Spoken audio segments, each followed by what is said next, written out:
رانا صاحب، عبوری ضمانت لینے کے بعد شامل تفتیش ہونے کا کیا کانسیپٹ ہے؟ دیکھیں، پہلے تو ہمارے ایف آئی آر ہوتی ہے. میں بذات اسٹوڈنٹ آف لا کہتا ہوں کہ ایف آئی آر کا قانونی غلط ہے.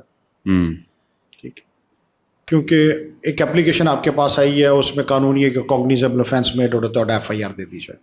F I R anti corruption پہلے انکوائری کرتی. ٹھیک، ایف آئی آر ہو گئی. ایف آئی آر ہونے کے بعد قانون یہ کہیں نہیں لکھا ہوا کہ آپ نے جا کے بندہ ہی پکڑ لینا ہے، جو ہمارے رواج ہے. اس میں یہ کہ آپ کے پاس آئی او کے پاس کریڈیبل ایویڈنس ہونی چاہیے ایف آئی آر کے بعد بھی کہ اس بندے کا اس کیس میں قصور ہے کہ نہیں.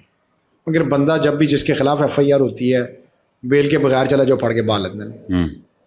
ٹھیک، اس کے بعد وہ پتہ نہیں کتنے کتنے تھانے میں بغیر گرفتاری کے بیٹھا. اس لیے وہ کرواتے ہیں پری اریسٹ بیل، عبوری ضمانت. ایڈیشنل سیشن جج یہ دیتا ہے ہر ضلع کا. عبوری ضمانت کے بعد اس شرط پر دی جاتی ہے، عبوری ضمانت بھی اس لیے دی جاتی ہے کہ جب تک کیس کا چلان پیش نہیں ہوتا یا اس کی انویسٹیگیشن کمپلیٹ نہیں ہوتی یا باقی اس وقت تک اسے گرفتار نہ کیا جائے. ٹھیک، عبوری ضمانت لینے کے بعد وہ جو بھی ملزم ہوتا ہے اس کو جا کے شامل تفتیش ہونا پڑتا ہے. ہر طرح کے جرائم میں ملوث، ہر طرح کے جرائم میں ملوث. ٹھیک، ہاں اس میں ایک چیز ہے، بیلیبل جو offences ہیں نا، جس طرح بیلیبل offense ہے اس میں bail as a matter of right ہوتا ہے.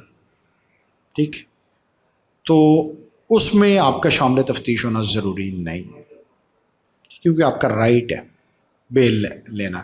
کیونکہ بندہ گرفتار ہو جائے تو وہ پھر اس کے لیے پری ریسٹ بھی کروا لی جاتی ہے بیلیبل offences میں بھی. ٹھیک، تو جو نان بیلیبل offences ہیں، ٹھیک، اس میں جا کے اس کا شامل تفتیش ہونا ضروری ہے. جیسا من اس گراؤنڈ کے اوپر اگلی ڈیٹ پر بیل بانڈ بھی ہوتے ہیں اور شامل تفتیش بنے، دونوں میں سے کوئی بھی ریزن ہو تو اس بیل خارج کی جا سکتی ہے. یہ قانون ہے اس چیز کا. اور شامل تفتیش ہونے کے بعد کیا اس کو پرابلم آ سکتی ہے؟ کوئی ایسا ہے کوئی سین؟ پرابلم تو کوئی نہیں آتی شامل تفتیش ہونے کے بعد. ڈرتے ہیں لوگ اس وقت بھی؟ اس وقت بھی ڈرتے ہیں کیونکہ اب کچھ عرصے سے پولیس میں پاکستان میں قانون تھے، مگر اب قانون کی دھجیاں زیادہ بکھیڑی گئی ہیں کہ ایک کیس میں بندہ بیل ایون کروا کے تو یہاں رہا ہو کہ جیل سے باہر نکلتا دوسرے میں اٹھا لیتے ہیں. ٹھیک ہے، اس طرح مگر وہ فیو کیسز ہیں.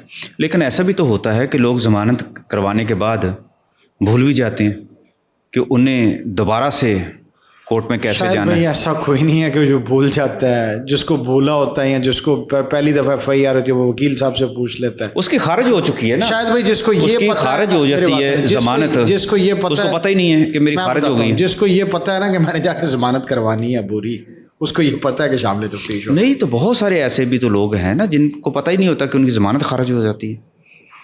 اس کو چیک کرنے کا کیا طریقہ کار ہے؟ ضمانت خارج کیسے ہو جاتی ہے؟ وہ پیش اسے یہ پتہ چلتا ہے کہ اس نے ضمانت کروائی تھی، اس کی ضمانت خارج ہوگی، اس کو یہ بتایا جاتا ہے. بہت سارے لوگ ایسے ہی کمپلینٹ کرتے ہیں. نہیں ایسا نہیں ہوتا. شاید بھی دیکھیں، آج اگر ضمانت کسی کی میں نے کروائی ہے، اس کو نارملی 14 دن کے بعد کی ڈیٹ ملتی ہے یا مہینے کے بعد کی ملتی ہے، تو اس ڈیٹ پہ اس نے جا کے پیش ہونا ہے.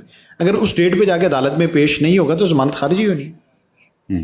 اس ڈیٹ سے پہلے تو خارج نہیں ہو سکتی، کسی بھی قیمت پہ نہیں ہو سکتی. ضمانت جس نے کروائی ہو ہر صورت میں پہلی تاریخ پر اس کا جانا ضروری ہے. ہر ڈے دیکھیں اس کی کنڈیشنز میں نے آپ کو بتا رہا ہوں. اس نے بیل بانڈ جمع کرانے ہیں جس کو ہم مچل کے کہتے ہیں اردو میں. اس نے جا کے شامل تفتیش ہونا ہے، پرسنلی کورٹ میں اپیئر ہونا ہے ود سم ایکسیپشنز. وہ کیا ہیں ایکسیپشنز؟ یہ ہے کہ اس کو بیچارے کو کوئی بیمار ہو جاتا ہے، کورٹ میں نہیں جا سکتا، اس میں جا کے پھر اپلیکیشن دے دیتے ہیں کہ ڈسپینس کیا جائے، کہ ایک ڈیٹ میں ہمیں ڈسپینس کر دیا جائے. اس طرح سے کریں. چلیے، بہت بہت شکریہ.